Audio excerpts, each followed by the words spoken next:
Okay, while I'm happy for Mario and the 35th anniversary, we're finally getting some good stuff. Next year, 2021, it's gonna be about Zelda, so, what's up, Nintendo? We gonna get the goods?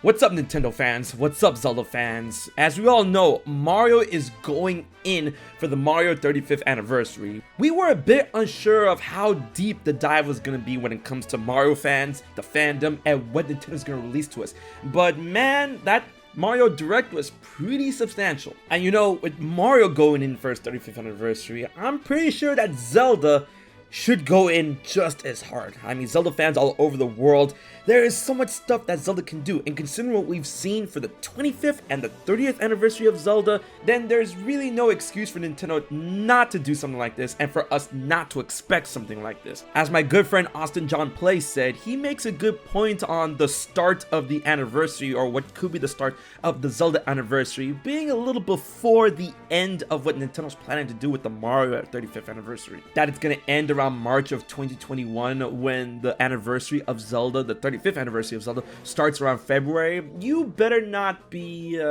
pulling our chains, Nintendo. What's up, guys? HMK here once again with another Zelda video based on the prospective 35th anniversary breakdown. I mean, we got a good amount of stuff. I was actually blown away when it comes to all of the stuff that Mario is getting for this 35th anniversary. I mean, it's already September, so Nintendo has some balls when it comes to waiting on this news.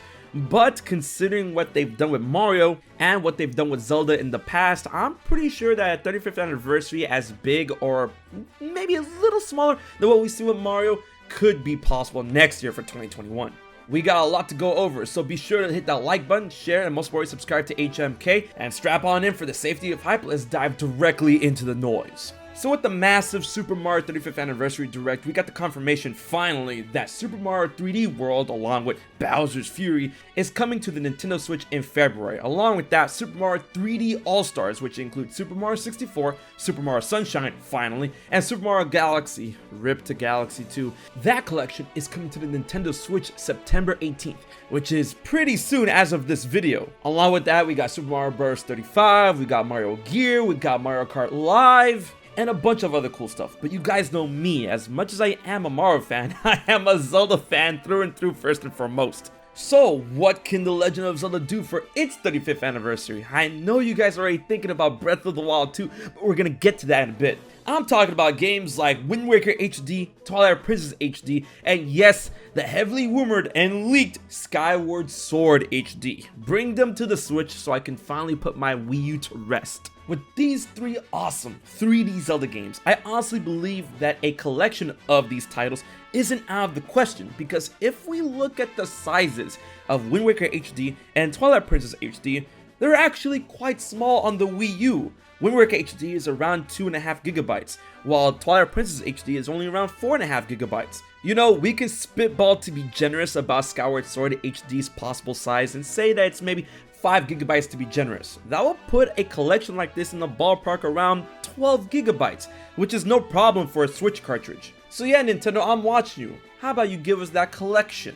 I would love that. And possibly Skyward Sword HD could have some cool integration into Breath of the Wild 2, just like how Twilight Princess HD had integration into the original Breath of the Wild. I mean, Skyward Sword is where it all started with the goddess Hylia and such. And when it comes to Zelda games and a 35th anniversary, we have to talk about what is arguably the most famous Zelda title of all time. The most beloved, that's debatable, but whatever. You know what I'm talking about, Ocarina of Time. If you guys keep your ears to the ground, then you already know there's some weird trademark business going around for Ocarina of Time specifically. While considering that the Super Mario 3D collection has Super Mario 64, which is a remaster, I don't put it past Nintendo for them to just integrate a Ocarina of Time cleaned up remaster on the Switch as part of a possible collection with Majora's Mask and such. But hey, a cleaned up HD version of the 3D version of the games would be a pretty cool collection as well. But then there are whispers among the crowd talking about the possibility of another quote-unquote from the ground up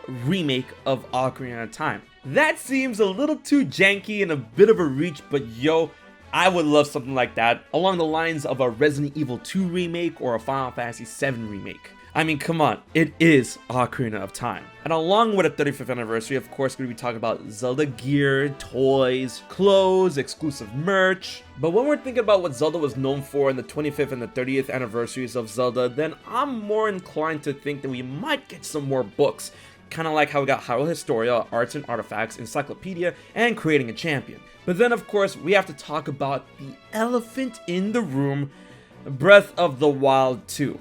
35th anniversary next year, 2021, and Nintendo has been pretty hush-hush on this game's development throughout 2020. We still only have that one trailer from E3 2019, but taking into account what's going on with 2020, I don't particularly blame them for keeping us in the dark for Breath of the Wild 2. But it would be nice to keep us in the know, but all things considered, if Breath of the Wild 2 isn't coming out in 2020, I'm still holding my breath until the last hour of this year. Then 2021, of course, would make a lot of sense considering that it is Zelda's 35th anniversary. And from what we saw with Mario's 35th anniversary, with their two big Mario releases for the Switch, they're about 5 months apart. 3D All-Stars comes out in September, while 3D World plus Bowser's Fury comes out in February. So if you were to consider that Nintendo wants to wait before one title cannibalizes the other in terms of time of release, then a 5-month marker should show us what Nintendo is comfortable when it comes to releasing timing. So if we were to get some sort of collection, whether it be Wind Waker HD, Twilight Princess HD, and Skyward Sword HD versus possibly an Ocarina of Time 3D HD or Majora's Mask 3D HD, then it will possibly be released sometime in the early year of 2020, maybe spring, early summer, and then they would leave Breath of the Wild 2 for that big, juicy holiday release sometime around November 2021. Especially if they want to play around with things like integration, save file carrying over, amiibos. The formula is all there. But then also, from what we saw with the 25th and 30th anniversaries of Zelda, something that was pretty famous throughout those years were the concerts, the Zelda Symphony. And you would think that Nintendo would continue that tradition, but then unfortunately, what's going on with the world, I don't think that could be a possibility for at least the whole world, considering that the situation is different for various parts of the world. So to have a symphony and an orchestra moving from different parts of the world, or commissioning certain orchestras within certain parts of the world in order to have this event, doesn't seem like it could be a complete possibility. And considering what's going on with the world right now, perhaps this is the reason why Zelda was a secret, quote-unquote secret priority in terms of the 35th anniversary and the development of Breath of the Wild 2. It seems that Nintendo is very unsure of how things will roll out considering what is going on with the world, so they want to continue development of these various aspects under the curtain in order to have a more concise idea of what's going on while rolling to the beat of their own drum, which is not out of the realm of possibility considering everything they've done when it comes to announcements, directs this year so far. They just want to be absolutely sure where they stand in terms of development and these events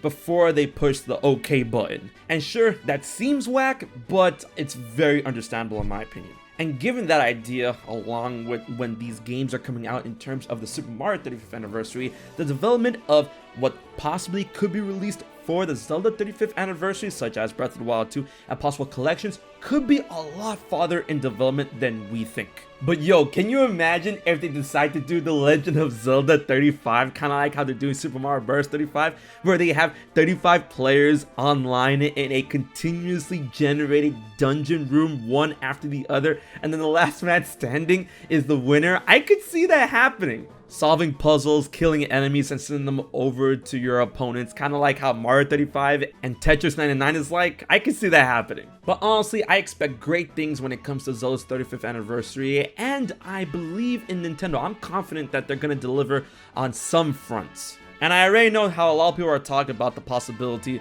of Metroid's 35th anniversary, and I would love to get a Metroid blowout, I really would. But you know, seeing how Nintendo treats certain franchises over the others, especially their track record with previous anniversaries, I wouldn't hold my breath on anything huge Metroid related, but I could be wrong.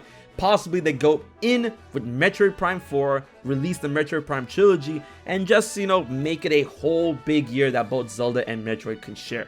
But if I had to put my money on one franchise, it would obviously be Zelda. And that is not even considering my love for the franchise. It just goes by the numbers game.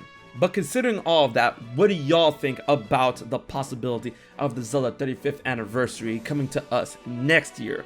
I'm pretty sure we can safely assume that we're gonna get some great stuff, seeing how Nintendo handled Mario's 35th anniversary. But leave a comment in the comment section below of what you think. Also, be sure to like, share, favorite, and most importantly, subscribe to HMK for more Zelda content as I post some every week. Big thanks to my Patreon supporters for helping making this video happen. If you want to find out how you can support HMK for just $1 a month, please check out my Patreon info in the description box below. Alright guys, until the next video, this has been HMK, and I'll check you guys later.